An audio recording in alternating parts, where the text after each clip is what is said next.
नमस्ते मेरे प्यारे दोस्तों। सेट प्रैक्टिस करने का मतलब होता है कि एग्जाम के सिलेबस और पैटर्न के आधार पर तैयारी को सटीक और स्ट्रांग बनाना, साथ में महत्वपूर्ण प्रश्नों का रिवीजन करना जो परीक्षा में बार बार पूछा जाता है। इस चैनल पर डेली सुबह एक और वीडियो अपलोड करते हैं जिसमें बिहार एसएससी में अब तक पूछे गए सभी प्रश्नों का सब्जेक्ट वाइज स्टडी कर रहे हैं, साथ में महत्वपूर्ण प्रश्न भी बता रहे हैं जो परीक्षा में बार बार पूछा जाता है। इस सीरीज में सभी महत्वपूर्ण पब्लिकेशन के प्रैक्टिस सेटों का फास्ट प्रैक्टिस करेंगे। तो चलिए शुरू करते हैं। पहला क्वेश्चन है कि देश साम्राज्य पहला अखिल भारतीय साम्राज्य था जिसके शासन क्षेत्र में अधिकांश वर्तमान भारतीय उपमहाद्वीप आते थे। तो इसका करेक्ट आंसर है ऑप्शन नंबर सी, मौर्य साम्राज्य पहला अखिल भारतीय साम्राज्य था जिसके शासन क्षेत्र में अधिकांश वर्तमान भारतीय उपमहाद्वीप आते थे। मौर्य वंश का संस्थापक कौन था? चंद्रगुप्त मौर्य था। और एक क्वेश्चन पूछा गया था रेलवे एनटीपीसी में कि अशोक किसका पौत्र है? तो पौत्र का मतलब होता है पोता। तो आपको ध्यान रखना है अशोक जो है वो चंद्रगुप्त मौर्य का पौत्र था, यानी ऐसे समझिए चंद्रगुप्त मौर्य का पुत्र था बिंदुसार और बिंदुसार का पुत्र था अशोक। और बिंदुसार यहाँ है जो कि अशोक का पिता था बिंदुसार। इसी तरह एक नाम कन्फ्यूजन वाला आ सकता है अभी आपको कि बिंबिसार। तो बिंबिसार आपको ध्यान रखना है हर्यक वंश का संस्थापक था बिंबिसार, और बिंदुसार जो है वो अशोक का पिता था और चंद्रगुप्त मौर्य का पुत्र था बिंदुसार। नेक्स्ट क्वेश्चन है कि सांची को निम्नलिखित में से किस वर्ष यूनेस्को विश्व धरोहर स्थल घोषित किया गया था? तो ये 1989 में सांची को विश्व धरोहर स्थल में शामिल किया गया था। सांची का स्तूप का निर्माण किसने करवाया था? तो अशोक ने करवाया था। सांची का स्तूप कहाँ है? तो मध्य प्रदेश में। नेक्स्ट है कि बैंकिंग के संबंध में सीटीएस देश के लिए एक संक्षिप्त रूप है। तो सीटीएस का फुल फॉर्म होता है चेक ट्रंकेशन सिस्टम, है ना, चेक ट्रंकेशन सिस्टम। नेक्स्ट है कि राष्ट्रीय खेल विश्वविद्यालय इम्फाल एक केंद्रीय विश्वविद्यालय है जिसकी स्थापना वर्ष देश में पारित एक अधिनियम के तहत की गई थी। तो ये किया गया था 2018 में पारित एक अधिनियम के तहत राष्ट्रीय खेल विश्वविद्यालय जो कि इम्फाल में है, केंद्रीय विश्वविद्यालय है, इसकी स्थापना किया गया था। नेक्स्ट क्वेश्चन है कि मृदा प्रबंधन और फसल चक्र, खरपतवार और कीट नियंत्रण और फसलों की वृद्धि और खाद्य उत्पादन में महत्वपूर्ण भूमिका निभाने वाले जलवायु के अध्ययन से संबंधित विज्ञान क्या कहलाता है? तो ये कहलाता है कृषि विज्ञान। नेक्स्ट है कि अपघटित पारिस्थितिकी तंत्र और पारिस्थितिकी स्थिरता के संरक्षण और पुनर्जनन के माध्यम से एक क्षेत्र के विकास की प्रक्रिया देश कहलाती है। तो ये कहलाता है पारिस्थितिकी विकास। नेक्स्ट क्वेश्चन है कि टेनिस में ओपन एरा की शुरुआत देश में हुई जब ग्रैंड स्लैम टूर्नामेंट्स ने पेशेवर खिलाड़ियों को नवोदित खिलाड़ियों के साथ प्रतिस्पर्धा करने की अनुमति दी। तो इसका करेक्ट आंसर है ये 1968 में हुआ था। नेक्स्ट है कि लेम्बेग बुमनी निम्नलिखित में से किस राज्य का एक प्रदर्शनकारी लोक नृत्य है? तो लेम्बेग बुमनी ये है त्रिपुरा का एक लोक नृत्य है। नेक्स्ट है कि एग्जाम वॉरियर्स पुस्तक के लेखक कौन है? तो श्री नरेंद्र मोदी है। तो इसका आंसर होता है ऑप्शन नंबर डी। नेक्स्ट है कि मनुष्य में गुणसूत्रों के युग्म कितने होते हैं, यानी कितने जोड़ा क्रोमोजोम होता है? तो वो होता है 23 जोड़ा, यानी 46 क्रोमोजोम होता है। नेक्स्ट है कि निम्नलिखित में से कौन सा पुरस्कार प्रतिष्ठित अंतर्राष्ट्रीय खेल प्रतिस्पर्धाओं में पदक विजेताओं के कोच को दिया जाता है? तो कोच को दिया जाता है जो प्रशिक्षण करवाते हैं उनका दिया जाता है, द्रोणाचार्य पुरस्कार दिया जाता है। नेक्स्ट है क्वेश्चन नंबर 12, हिंदू विधवा पुनर्विवाह अधिनियम निम्नलिखित में से किस वर्ष से लागू हुआ था? तो हिंदू विधवा पुनर्विवाह ये 1856 से लागू हुआ था। उस समय जो कौन था? भारत का वायसराय लॉर्ड डलहौजी था। नेक्स्ट है कि विलियम जोन्स कप निम्नलिखित में से किस खेल से संबंधित है? तो विलियम जोन्स जो कप है वो संबंधित है, यह है बास्केटबॉल से। और यहाँ ये जो 1856 में था, 1848 से 1856 था कार्यकाल लॉर्ड डलहौजी का, जिसके समय में रेल चला था। और लॉर्ड डलहौजी जो था भारत का वायसराय, तो पहला वायसराय था लॉर्ड कैनिंग, ठीक ना। तो ये था गवर्नर जनरल था ना, भारतीय गवर्नर जनरल था ये कौन? लॉर्ड डलहौजी। नेक्स्ट है कि 2011 की जनगणना के अनुसार निम्नलिखित में से किस राज्य का लिंग अनुपात 900 से कम है? तो इसका करेक्ट आंसर है यह हरियाणा का लिंगानुपात 900 से कम है। 2011 की जनगणना के साथ सर्वाधिक लिंगानुपात किसका था? केरल का था। ये ध्यान रखना है, सर्वाधिक साक्षर राज्य भी केरल था। नेक्स्ट है कि प्राचीन भारत में लोग इस बात पर विश्वास करते थे कि जब ब्राह्मणों के सहयोग से देश अनुष्ठान किया जाता है तो बलिदानी व्यक्ति का अगले जन्म में एक क्षत्रिय के रूप में पुनर्जन्म होता है। चाहे वह जन्म से क्षत्रिय ना हो। तो इसका करेक्ट आंसर है ये हिरण्यगर्भ कहलाता है वो। नेक्स्ट है पृथ्वी की सतह के नीचे सबसे नज़दीकी खनिज केवल डैश प्रक्रिया द्वारा खोदकर निकाले जा सकते हैं। तो इसका करेक्ट आंसर है ये उत्खनन यानी क्वायरिंग प्रक्रिया द्वारा खोदकर निकाला जा सकता है। नेक्स्ट है कि जीव जंतुओं की संरचना, स्वरूप और पारिस्थितिकी विवरण के वैज्ञानिक अध्ययन को डैश कहा जाता है। तो जीव जंतुओं की संरचना, स्वरूप और पारिस्थितिकी वितरण के वैज्ञानिक अध्ययन को ये जंतु विज्ञान कहा जाता है। जंतु विज्ञान के जनक कौन है? अरस्तु। जीव विज्ञान के जनक कौन है? अरस्तु। और राजनीति विज्ञान के जनक कौन है? तो वो भी है अरस्तु। उत्तर प्रदेश के बाद किस राज्य में लोकसभा सीटों की संख्या सबसे अधिक है? तो सबसे ज़्यादा लोकसभा सीट है यूपी में। यूपी के बाद किसका है? तो यूपी के बाद है महाराष्ट्र का। ठीक है, ये ध्यान रखना है। और बिहार का अभी लोकसभा सीट कितना है? बिहार से 40 है और राज्यसभा सीट है 16। नेक्स्ट है 1918 में खेड़ा में आई बाढ़ के बाद इनमें से किसने अंग्रेजों के खिलाफ नो टैक्स कैंपेन का नेतृत्व किया था? तो इसका करेक्ट आंसर है ये सरदार वल्लभ भाई पटेल ने कहा, जिसे भारत का लौह पुरुष कहा जाता है। नेक्स्ट है कि महिला उद्यमिता दिवस प्रतिवर्ष कब मनाया जाता है? तो महिला उद्यमिता दिवस प्रतिवर्ष 14 सितंबर को नहीं, ये 19 नवंबर को मनाया जाता है। और 19 नवंबर को खास और भी चीज़ मनाया जाता है, जैसे कि विश्व शौचालय दिवस कब मनाया जाता है? 19 नवंबर को ही। और अंतर्राष्ट्रीय पुरुष दिवस कब मनाया जाता है? तो 19 नवंबर को ही मनाया जाता है। नेक्स्ट है कि विश्व दर्शन दिवस प्रतिवर्ष नवंबर के तीसरे डेज को मनाया जाता है। तो विश्व दर्शन दिवस प्रतिवर्ष नवंबर के तीसरे ये गुरुवार को मनाया जाता है। नेक्स्ट है किस मंत्रालय या संस्थान ने वित्तीय वर्ष 2019-20 के लिए अस्थिर मूल्यों 2011-12 और वर्तमान मूल्यों दोनों पर राष्ट्रीय आय की अनंतिम अनुमान जारी किए हैं? तो इसका करेक्ट आंसर है ये राष्ट्रीय सांख्यिकी कार्यालय। नेक्स्ट है क्वेश्चन नंबर 23 कि जड़त्व को इसके द्वारा मापा जा सकता है। तो जड़त्व को मापा जाता है किसके द्वारा? तो द्रव्यमान के द्वारा मापा जाता है ना। इसका करेक्ट आंसर है ए। और जड़त्व का नियम, जैसे न्यूटन का प्रथम गति का प्रथम नियम को ही जड़त्व का नियम भी कहा जाता है। भारतीय रिजर्व बैंक अधिनियम 1934 की धारा डैश के अनुसार बैंक को सभी मूल्य वर्गों के बैंक नोट जारी करने का पूर्ण अधिकार प्राप्त है। तो ये है 22 धारा जो है 1934 के धारा 22 के अनुसार बैंकों के सभी मूल्य वर्गों के बैंक नोट जारी करने का अधिकार है। अच्छा, आरबीआई, यहाँ आरबीआई का स्थापना कब हुआ था? 1935 में हुआ था, 1 अप्रैल 1935 को। और आरबीआई का राष्ट्रीयकरण हुआ था 1949 को। आरबीआई का पहला गवर्नर, भारतीय गवर्नर कौन था? सीडी देशमुख था। और अभी वर्तमान में करंट अफेयर में याद रखना है आरबीआई के गवर्नर कौन है? शक्तिकांत दास है। नेक्स्ट है कि निम्नलिखित में से कौन 2020-21 हीरो इंडियन सुपर लीग का प्रतिभागी नहीं है? तो 2020-21 हीरो इंडियन सुपर लीग का प्रतिभागी नहीं है तो कौन है वो? कोच्चि एफसी है ना, कोच्चि एफसी वो प्रतिभागी नहीं है। नेक्स्ट है पौधों और पशुओं में जैविक घटनाओं जैसे फूल आना, पत्तियां निकलना, सुषुप्तावस्था, प्रजनन और प्रवासन आदि के समय का अध्ययन क्या कहलाता है? तो ये फिनोलॉजी कहलाता है। नेक्स्ट है कि भारतीय दंड संहिता की धारा 354 डैश से संबंधित है। तो धारा 354 ये संबंधित है किसी स्त्री की लज्जा भंग करने के उद्देश्य से उस महिला पर हमला करने या उस पर आपराधिक बल का प्रयोग करने से संबंधित है ना। इसका करेक्ट आंसर हो गया ए। नेक्स्ट है कि भारत के कितने राज्यों में द्विसदनीय विधानमंडल है? तो 6 राज्यों में द्विसदनीय विधानमंडल है। तो कौन कौन सा है? तो महाराष्ट्र, आंध्र प्रदेश, बिहार, कर्नाटक, उत्तर प्रदेश और तेलंगाना। 6 राज्य ये, इसे याद ऐसे कर लेना है। 4 राज्य ऐसे याद कर लेना है, महा, आंध्रा, बहरा, काना। यानी कि महा यानी महाराष्ट्र, आंध्रा आंध्र प्रदेश, बहरा यानी बिहार, काना यानी कर्नाटक, उत्तर तेलंगाना। तो ये 6 राज्य हो जाते हैं। उत्तर तेलंगाना यानी उत्तर प्रदेश और तेलंगाना। नेक्स्ट है कि स्वामी दयानंद सरस्वती द्वारा आर्य समाज की स्थापना के लिए जाने के समय, मतलब स्थापना किए जाने के समय भारत का वायसराय कौन था? तो इसका करेक्ट आंसर है उस समय लॉर्ड नॉर्थब्रुक था। नेक्स्ट है ये कब की बात हो रही है? 1875 की और 1875 की बात है। और 76 से 72 से 76 था, लॉर्ड नॉर्थब्रुक था वायसराय। ठीक है, तो 1875 में आर्य समाज की स्थापना हुआ था, दयानंद सरस्वती ने किया था।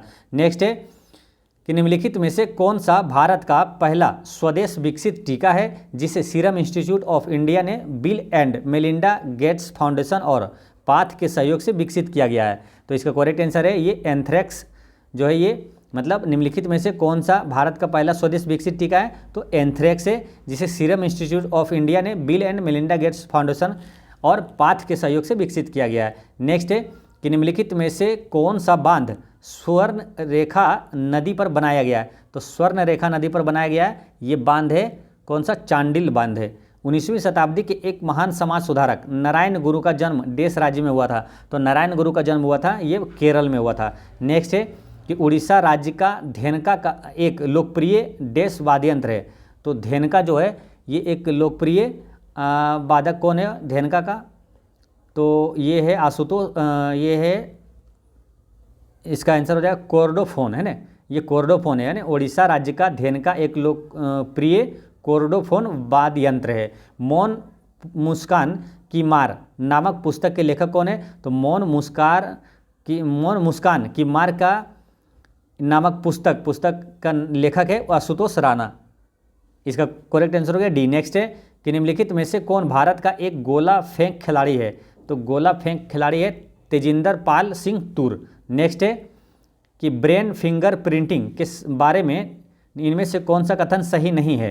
तो ऑप्शन ए में है कि यह जांच मानव मस्तिष्क के विद्युतीय व्यवहार का अध्ययन करने हेतु विद्युत मस्तिष्क लेखन द्वारा की जाती है। तो ये सही है ना, ब्रेन फिंगर प्रिंट के बारे में ऑप्शन नंबर ये ए जो है ये सही है। नेक्स्ट देखते हैं बी में कि ब्रेन फिंगर प्रिंटिंग जो brain electrical oscillation signature profiling भी कहा जाता है, ये भी सही है। और जांच में अभियुक्त के साथ प्रश्नोत्तर पत्र शामिल होता है, ये गलत है, यानी इसका आंसर पूछा गलत कौन है तो सी इसका आंसर हो जाता है।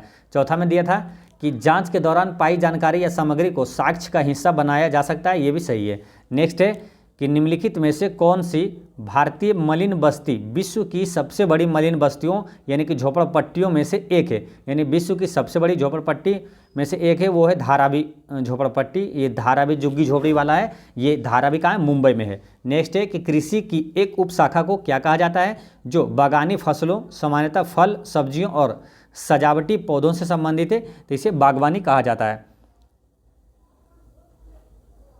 ना, बागवानी कहा जाता है, ये ध्यान रखना। नेक्स्ट क्वेश्चन है कि बेगम नूरजहां का विवाह पूर्व नाम क्या था? तो इसका करेक्ट आंसर है, इसका नाम था मेहरुनिसा, और ये कौन थी? जहांगीर की पत्नी। नेक्स्ट है कि देश आर्थिक स्थितियों को प्रभावित करने के लिए सरकारी व्यय और कर नीतियों का उपयोग है।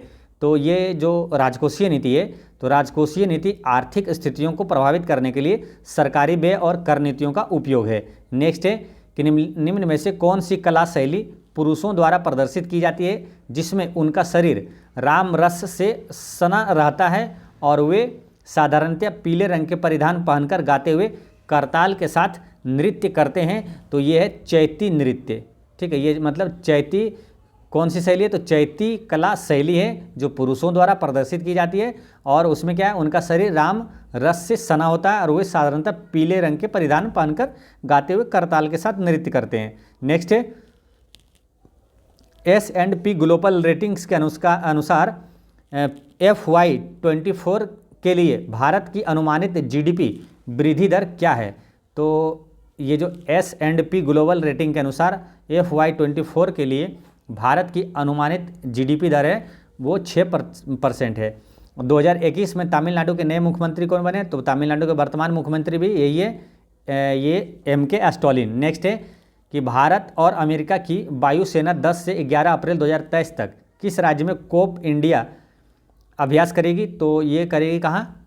तो इसका करेक्ट आंसर है ये पश्चिम बंगाल में करेगी, ठीक है। और ये चीज़ ध्यान रखना है, मेन चीज़, कभी डायरेक्ट आपसे पूछा जाएगा कि कोप जो है, कोप संयुक्त सैन्य अभ्यास भारत और किस देश के साथ है? तो कोप है भारत और अमेरिका के साथ है। नेक्स्ट है किस राज्य सरकार ने हाल ही में राज्य में शिक्षकों की भर्ती के लिए शिक्षा सेवा चयन आयोग गठित करने का निर्णय लिया है? तो इसका करेक्ट आंसर है ये उत्तर प्रदेश। नेक्स्ट है कि भौगोलिक संकेत रजिस्ट्री ने ब्रॉड को विशिष्ट पहचान देने के लिए सुगंधित चावल नागरी दूबराज को भौगोलिक संकेत यानी GI टैग प्रदान किया है। नागरी दूबराज किस राज्य का चावल है? तो नागरिक दूबराज जो है पश्चिम बंगाल का चावल है। अच्छा, GI टैग जो किस पहला कौन सा खाद्य है जो कि जिसे GI टैग मिला है? तो वो है पश्चिम बंगाल का ये दार्जिलिंग चाय को मिला था। नेक्स्ट है कि निम्नलिखित में से किस राज्य सरकार ने हाल ही में राज्य में CMD योगशाला कार्यक्रम शुरू किया है? तो CMD जो योगशाला कार्यक्रम शुरू किया पंजाब सरकार ने। नेक्स्ट है कि निम्नलिखित में से किस IIT ने भारत की G20 प्रेसिडेंसी के तहत यूथ 20 परामर्श का आयोजन किया है? तो इसका करेक्ट आंसर है ये IIT कानपुर द्वारा किया गया है। नेक्स्ट है 49, निम्नलिखित में से किस बैंक ने प्रतिस्पर्धी सुविधाओं के साथ वेतन खाता धारकों के लिए प्रीमियर पेरोल पैकेज पेश किया है? तो प्रीमियर पेरोल पैकेज पेश किया है ये केनरा बैंक ने किया है। नेक्स्ट है कि एशियाई विकास बैंक यानी एशियाई डेवलपमेंट बैंक है जो FY24 के लिए भारत के विकास के अनुमान को 7.2% से घटाकर कितने प्रतिशत कर दिया है? तो ये 6.4% कर दिया है। अनुच्छेद 170 के अनुसार प्रत्येक राज्य की विधानसभा में सीटों की संख्या 500 से अधिक नहीं हो सकती है। नेक्स्ट है कि ग्लोबल पोजिशनिंग सिस्टम यानी कि GPS कई उपग्रहों का एक नेटवर्क है जो देश की ऊंचाई पर पृथ्वी की परिक्रमा करते हैं? तो इसका करेक्ट आंसर है ये 20,000 किलोमीटर की ऊंचाई पर ये पृथ्वी की परिक्रमा करते हैं।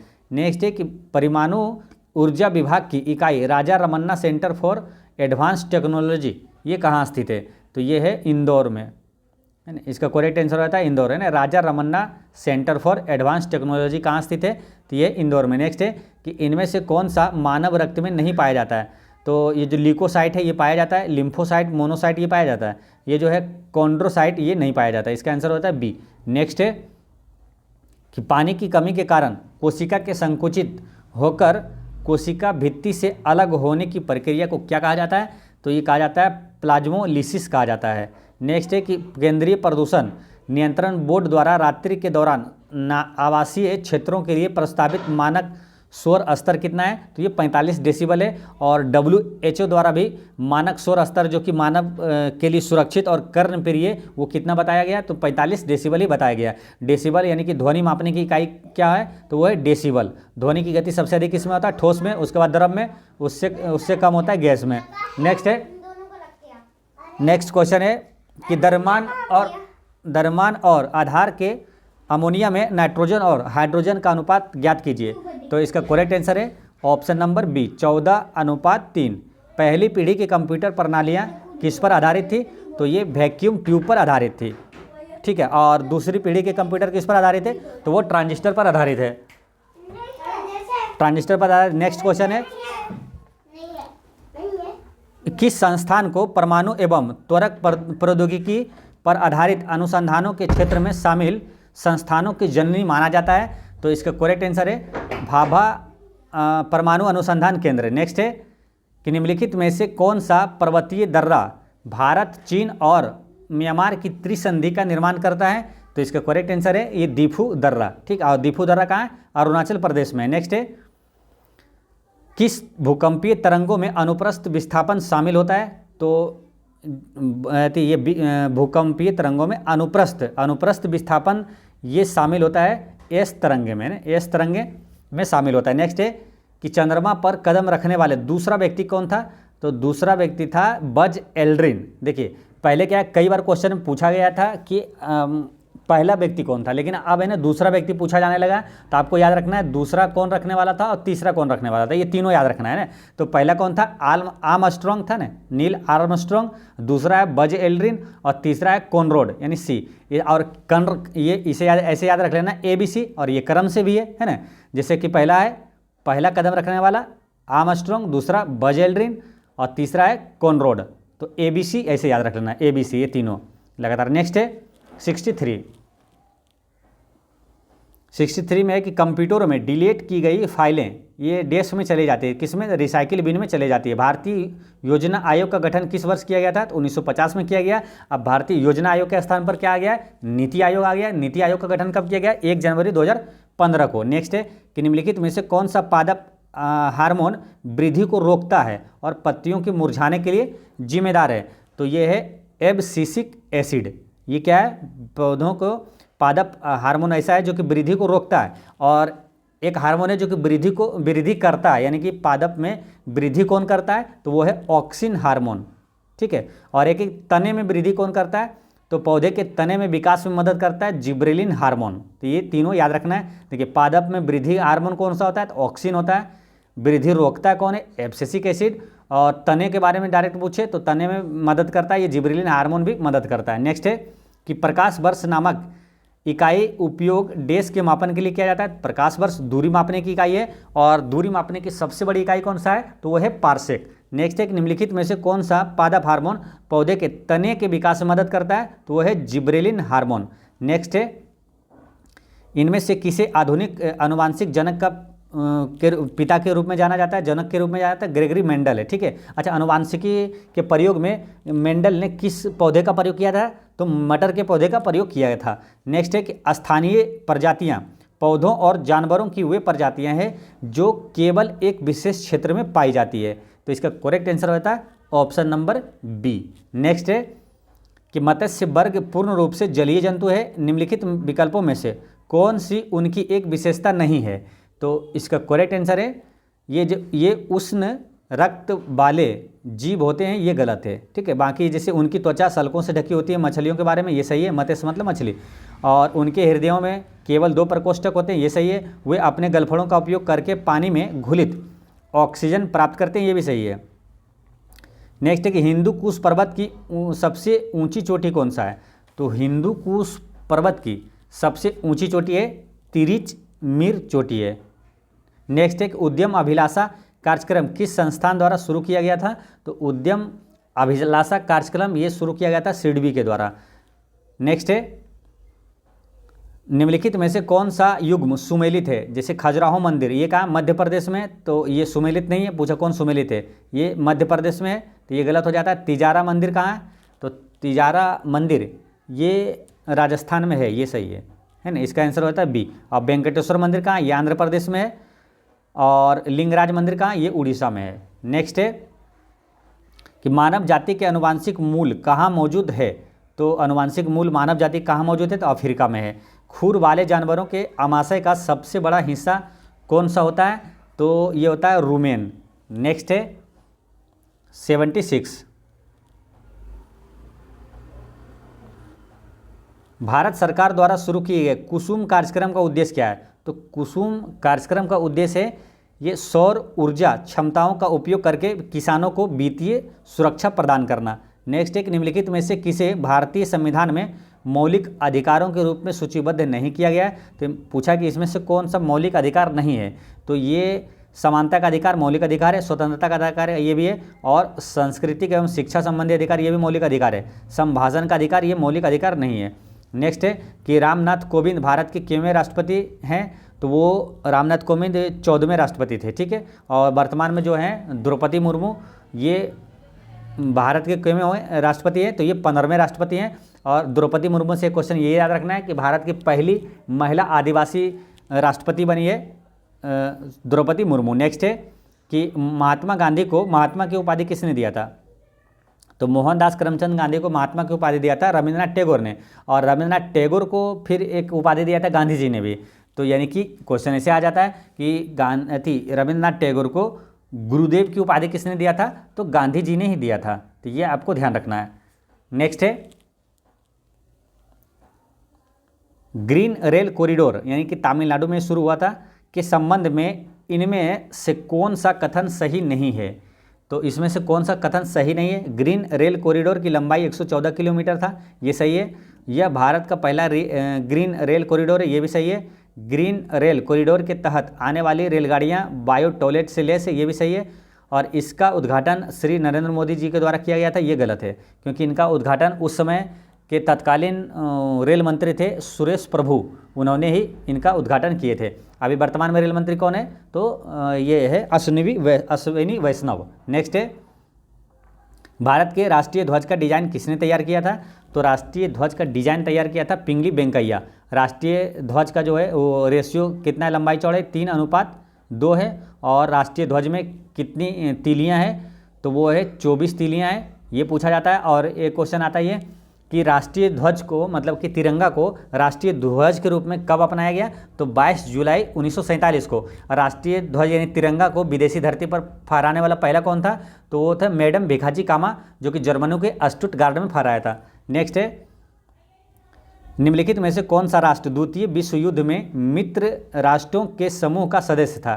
तो मित्र राष्ट्र के सदस्य का समूह था ये यूएसए। नेक्स्ट है, निम्नलिखित में से कौन सी योजना महिलाओं को ब्याज में छूट युक्त ऋण प्रदान करने वाली माइक्रो फाइनेंस योजना है? तो वह है महिला समृद्धि योजना। नेक्स्ट है, निम्नलिखित में से कौन सी भारत की सबसे बड़ी प्राकृतिक मीठे पानी की झील है? तो प्राकृतिक मीठे पानी की झील है, सबसे बड़ी झील है मीठे पानी की भारत का बुल्लर झील है, जो कि जम्मू कश्मीर में है। भारत की सबसे बड़ी खारे पानी की झील है कौन सा है? तो वो है चिल्का झील है, कहाँ? उड़ीसा में है। नेक्स्ट एक, इनमें से किसे 2018 में यूनिसेफ इंडिया का सर्वप्रथम यूथ एम्बेसडर नियुक्त किया गया था? तो ये किया गया था हिमा दास को। अब हिमा दास कौन है? तो भारतीय धावक है। ये कहाँ, किस राज्य के हैं? तो असम के हैं। और एक क्वेश्चन ये भी आता है कि ढींग एक्सप्रेस किसे कहा जाता है? तो हिमा दास को ही ढींग एक्सप्रेस कहा जाता है। तो दोस्तों इस तरह से सेट नंबर 12 का जीके और साइंस का पूरा क्वेश्चन होता है समाप्त। मिलते हैं नेक्स्ट वीडियो में, और पढ़ते रहें, मुस्कुराते रहें।